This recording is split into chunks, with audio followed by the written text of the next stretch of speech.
Kandahar hijack Pakistan की strategy थी या फिर इंडियन ऑफिशियल्स इन्वॉल्व थे या फिर नेपाल का ही कुछ हाथ था जिसमें दाऊद के नेटवर्क का यूज़ किया गया था?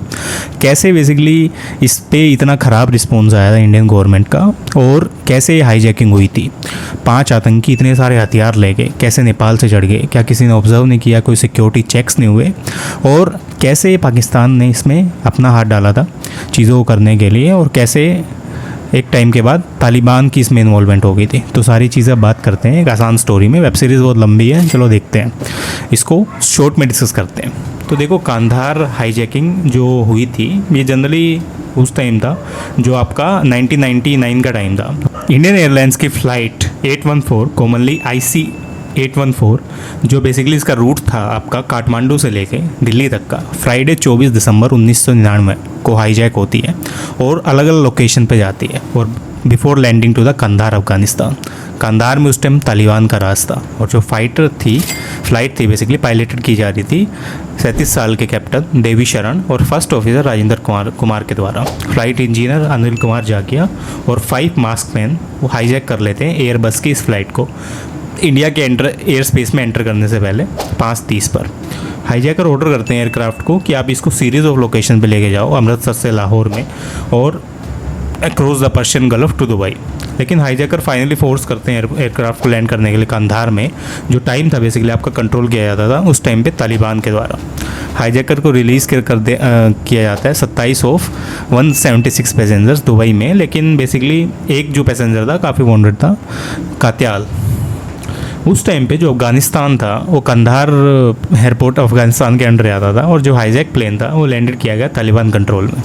तालिबान के फाइटर्स ने प्लेन को घेर लिया चारों तरफ से, और इंडियन मिलिट्री इंटरवेंशन होने नहीं दिया गया। बेसिकली सोची समझी शादी थी उनकी, लेकिन इस चीज़ को बोला जा रहा था कि हम तो इस चीज़ को प्रोटेक्ट कर रहे हैं कि कल को आतंकी प्लेन के अंदर कुछ ना करते हैं तो हम क्या करेंगे, अंदर घुस के मारेंगे उन्हें। तो ये चीज़ थी बेसिकली। लेकिन इस चीज़ को अजीत डोभाल बड़े आसानी से समझ गए थे कि ये चीज़ है।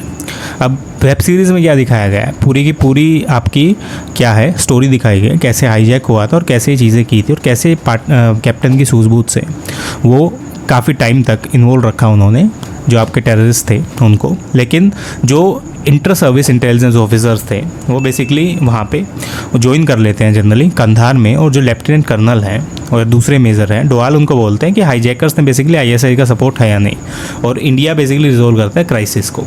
मोटिव क्या था? मोटिव एक ही था कि उस टाइम पाकिस्तान से जंग हुई थी रिसेंटली और पाकिस्तान जंग हार गया था। तो पाकिस्तान अब क्या कर रहा था, बैकफुट पे खेल रहा था कि कैसे बेसिकली अहमद ओमार सैयद शेख, मसूद अज़हर और जो मुश्ताक अहमद जरगर है इनको छुटाया जा सके। और जो होस्टेज क्राइसिस था ये 7 दिन तक रहा, जो बेसिकली आपका इंडिया एग्री हुआ कि हम रिलीज़ कर देंगे 33 में से 3 टेररिस्ट को। डिमांड 33 की रखी गई थी लेकिन 3 पे ही हुआ था। तीनों में बेसिकली इम्पैक्ट किया दूसरे टेरर एक्शंस में, और तीनों ने बाद में जाके काफ़ी कुछ प्लान किया यहाँ पे, जिसमें आपके 2001 के दंगे हो पार्लियामेंट वाले जिसमें अटैक किया गया था पार्लियामेंट के ऊपर, 2002 की किडनैपिंग्स हो, मर्डर हो डैनियल पर्ल का, 2008 के मुंबई टेरर अटैक्स हो, 2016 के पठानकोट अटैक्स हो, या 2019 के पुलवामा अटैक। ये तीनों आतंकी इसमें शामिल थे। जो हाईजैकिंग थी वो basically one of the militant attack थी जो बेसिकली आपकी दिसंबर 1999 में हुई थी, और ये जनरली अलकायदा ने की थी, अलकायदा लिंक टेररिस्ट। इनका सीधा साधा यही मोटिव था कि इनको बैकफुट पे कैसे हराया जाए और कैसे चीज़ें की जाए, और इसी चीज़ को करने के लिए बेसिकली अलग अलग इन्होंने पैतरे आजमाए कि कैसे हम साथ में $20 करोड़ की मांग की गई, और एक सेफ पैसेज मांगा गया ताकि वो कंधार से पाकिस्तान जा सके, और जैसा हुआ भी तालिबान ने उन्हें प्रोटेक्ट किया, उसके थ्रू हो गए। ये सबसे बड़ी गलती मानी जाती है आज तक इंडियन गवर्नमेंट की कि कैसे उस टाइम उस चीज़ को स्ट्रिक्टली हैंडल नहीं किया गया। अगर उस टाइम स्ट्रिक्टली हैंडल किया जाता और ये आतंकी मारे जाते तो आज इतने अटैक्स नहीं होते जो हुए। उस टाइम 160 लोगों को बचाने के लिए काफ़ी सारे लोगों को आज बलि देनी पड़ी, और इतने सारे अटैक्स इंडिया के ऊपर हुए, और ये सारे उसी टाइम के कॉन्फ्लिक्ट का इशू माना जाता है कि कैसे उस टाइम इतनी ढील बरती गई चीज़ों में, क्या कोई ऑफिशियल इन्वॉल्व था या कैसे किया गया था उस चीज़ को। तो यही सारी चीज़ें वेब सीरीज़ में थोड़ी मसालेदार तरीके से दिखाई गई हैं। वेब सीरीज़ अच्छी, आप देख सकते हैं इंडिया की हिस्ट्री को जानने के लिए। मिलते हैं नेक्स्ट वीडियो में, ऐसी वीडियोज़ आती रहेंगी। सब्सक्राइब करो चैनल को, मिलते हैं नेक्स्ट वीडियो में।